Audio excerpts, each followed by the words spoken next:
What's up, man? Like I said in my previous videos, we trying to come up with this podcast that we're gonna start between the guys that was at the former round table. Y'all know us, Rollo, um, um, Bossnologist, and Zone, and myself. So we're gonna work on that and get that going. Man, I want to talk about this debate that was earlier this year. You know, when Duke, when they got Zion Williams, Reddish, Andre Barrett, and that one other kid, that one point guard, I forget his name. I know Tyrus. Tyrus. I know his brother playing the NBA. His brother played for Minnesota Timberwolves. And when they got those guys, everybody was having debate. Are there are is that the best college freshman class that came into college? You know what I'm saying? And my thoughts was no immediately, because I remember the 5'5" from Michigan. You know what I'm saying? Juwan Howard, who was from Chicago, my hometown. Jimmy King, Jalen Rose from Detroit, Michigan, and Chris Webber, who's from Michigan. I believe Jimmy King was from Dallas, and they had my other guy. I always forget the other guy's name. I'm a remember it, but I always forget it. Ray Jackson. So I remember when that team, it was a controversial thing when they all came together, and everybody was like, man, all these top college players are gonna play on one team, and they can possibly start. You know what I'm saying? But they didn't start the season. They started I think I believe it was game 3 or 4, they all started together because they were putting Weber started from the beginning. I think Weber started from the beginning. I think he was the only one out of the freshmen that started from the beginning, because Weber at the time was the number one recruit in the country, if I'm not mistaken. I know he was one or two, definitely in the top five. And I think as the season went on, they started plugging in the other guys, and eventually they all started. Dynamic team. That was a dynamic team. Uh, they were flashy. They were up and down the court, and they were young. You know what I'm saying? And you know, a lot of people didn't like them because they were brash and in your face. And to me, they had it. Now, it wasn't successful as far as them winning a national title, but they did go to the Final Four 2 straight years, and they did play in the national championship game 2 straight years as freshmen and sophomores. And what people got to fail to realize, back then, unlike now, a lot of these top recruits leave after 1 year, so you don't get the development and see how good these guys can be. And you know what I'm saying? You can have other players come in college, and they can form a really good team. And you're not playing against a lot of the elite players like you did back then. Guys like Vince Carter, Tim Duncan stayed all 4 years. If I'm not mistaken, I think Tim Duncan stayed all 4 years at Wake Forest. You had Vince Carter. You had people like Rasheed Wallace. You had Jerry Stackhouse. Them guys at least stayed about 2 years. In some cases 3 years. The 5'5" stayed together for 2 years. Some of them guys stayed 3. Some of them stayed 4.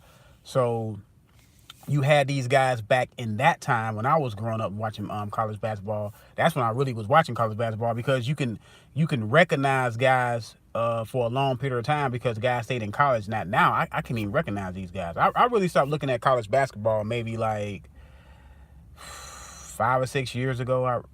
I really stopped looking at college basketball because guys leaving early. You don't have any. You can't lock on to anybody. You know what I'm saying? You had Iverson. I believe Iverson stayed 2 years.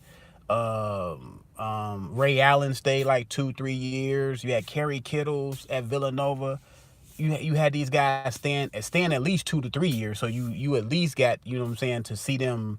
Even guys like Chris Paul. I believe Chris Paul stayed 2 or 3 years. So I know back in that time, Kevin Garnett did. He went straight to high school. He didn't even go to college. You had him. Kobe went straight to college from high school. You had Trace McGrady went straight to college from high school. I said Kobe Bryant. You had a couple other players. You had some players that what I'm saying, that went 1 year, like a Carmelo Anthony and things of that nature.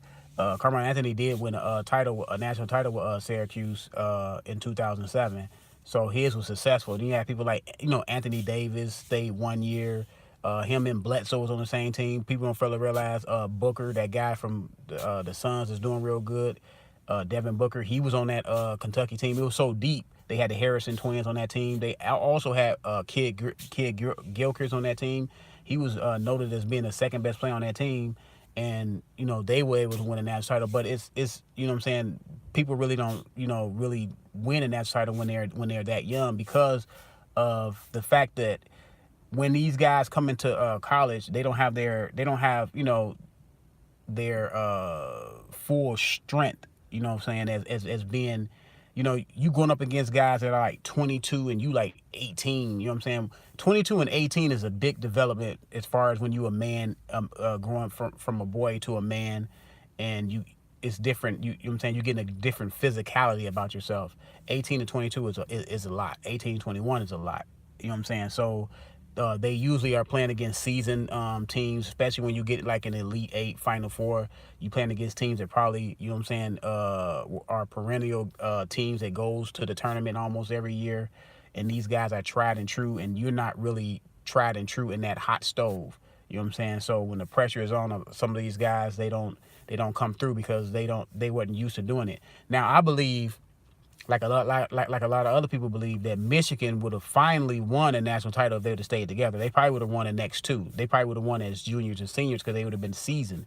The first national title they played against Duke. Duke had Laettner, Kristen Laettner, Bobby Hurley, Grant Hill, and some other guys. And at that time, Grant Hill was the best player in college as overall player, and Kristen Laettner was the most accomplished player, one of the most accomplished college players of all times.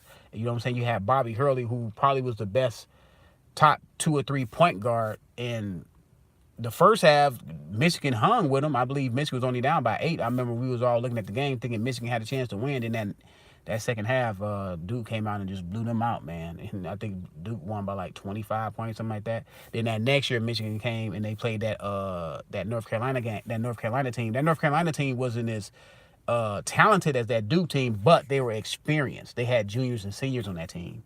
And we all know the emphasis play when the emphasis play that Weber called the timeout.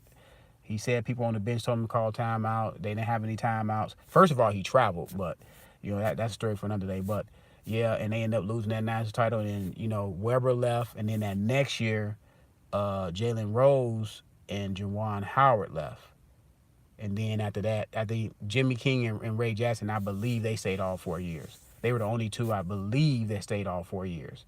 But like I said, man, that 5-5 team to me would have beat the crap out of this Duke team. Now everybody looking at Zion Williams like, who would have guarded Zion Williams? You had two guys that were 7-footers at the rim, and Juwan Howard and Chris Webber. Two guys down low that at the rim would have gave Zion Williams a lot of problems. Zion Williams is not a guy that's going to beat you on the perimeter. He can't, right now he hasn't developed a reliable jump shot yet. So he would have been, they would have been able to contain him. But nobody on that Duke team would have been able to contain Webber or Juwan Howard down low. Just down low, it just would have been too much. And I know people that, everybody want to think that, now their team is better than teams of the past. But if you go back and you look at that Michigan team back in the mid 90s, early 90s, you will see what I'm talking about. That team was really good. It's just back then, like I said, you know what I'm saying, they were playing up against more experienced teams in a tournament, and they beat some good teams in that tournament. And both times that they made a run, they beat some seasoned teams. So yeah, man. Let me know what y'all think, man. I believe that 5-5 team of Michigan was, to me, the best collection of freshmen put together, you know what I'm saying, as one team. So I mean, but as 5, because like I said, that Kentucky team with Anthony Davis, Bledsoe, and Kid Gilchrist did win the title, and the Harrison twins. You know what I'm saying? But I don't think 5 of those guys started. I believe some sophomores to some some sophomores started on that team. I don't believe it was 5, but as